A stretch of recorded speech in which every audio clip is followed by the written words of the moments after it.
الصباح تلاح الخبر من ماركا الاسبانيه الى اليوم مواقع التواصل الاجتماعي اضافه الى البلاطوات، وباقي داخلك الشك. اشوف اقول اعوذ بالله من الشيطان الرجيم، عاود قولها. راه عمر كريستيانو رونالدو غيكون في الوداد ان شاء الله، ويكون حاضر مع الوداد ان شاء الله في كازا الولايات المتحده. كريستيانو رونالدو ودادي، ايا كل شيء ودادي وباغي يلعب في الوداد.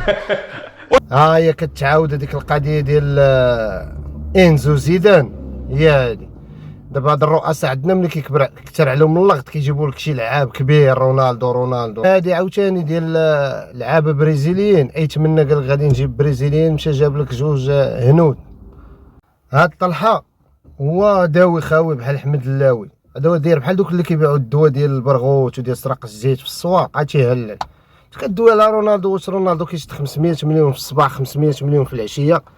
بالك تقول لنا حنايا غادي يجي رونالدو راه فرق ديال المغرب كاملين ما يجمعوش ليه حتى السيمانه ديالو، راه افقر بطوله، اضعف بطوله اللي دا بطوله كيعطيو 300 مليون كتدخلها الرجل الوداد في دونور، وكدوي على رونالدو يجي عندك.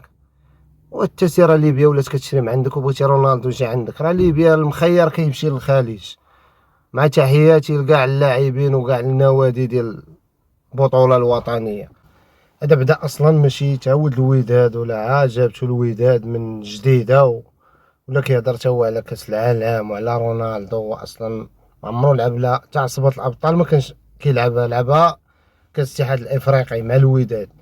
كيهضر تا هو على رونالدو، واش رونالدو كيشد مليار في النهار، كيشد الصباح 500 مليون وفي العشيه 500 مليون، باغي تجيبو نتايا الوداد تيغوت وتيخرج في عينيه، داير بحال دوك اللي كيبيعوا الدواء ديال الفار في السواق.